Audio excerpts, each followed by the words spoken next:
administration. He's working all the time. He's making these trips home to Bethesda. I mean, she was proud of him. She supported him. In this sense, it was a marriage of the 50s.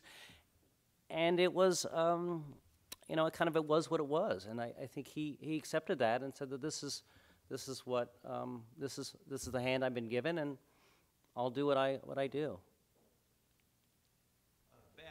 Congratulations on the success of a terrific book. This morning when Stephen Hadley was talking about the Scowcroft model of a national security advisor, I couldn't help but think that part of it was sort of a negative model on Henry Kissinger. And I'm wondering if my impression has any basis in fact. What did Scowcroft take away from his experience working under Kissinger as national security advisor?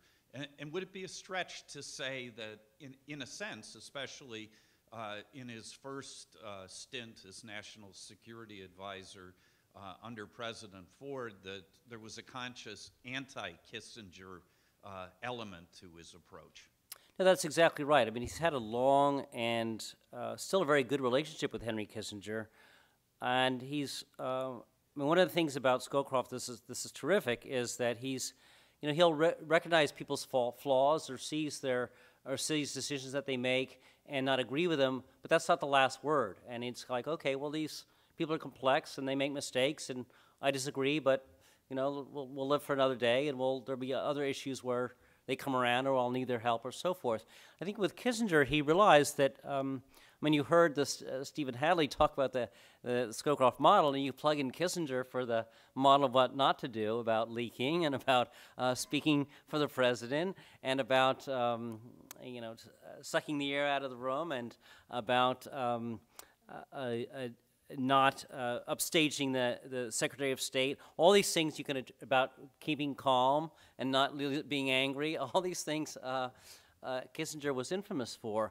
At the same time, he was brilliant, he was charming, he was a gifted conceptualizer and strategist.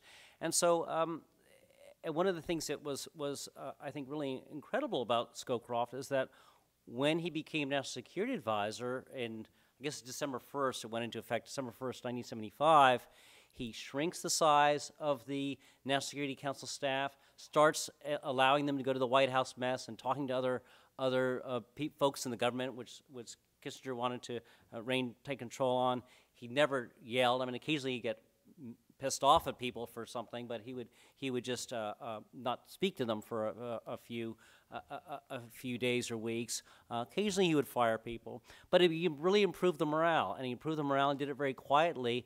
And at the same time, he'd often have the last word with President Ford. But he did this in a way not to cause Kissinger to be upset or to upstage Kissinger, because he was soft-spoken, because he stayed in the background, because he didn't get press attention. And so, yes, it was sort of a conscious effort to say that, look, you know, by centralizing and controlling all this information that the NSC staff itself didn't have, and these rivalries with the Department of Defense, Department of State, these really are unhealthy for making good decisions and carrying out government policy. And so he was, you know, he definitely did that.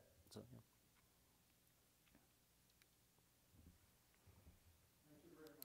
Well, thank you.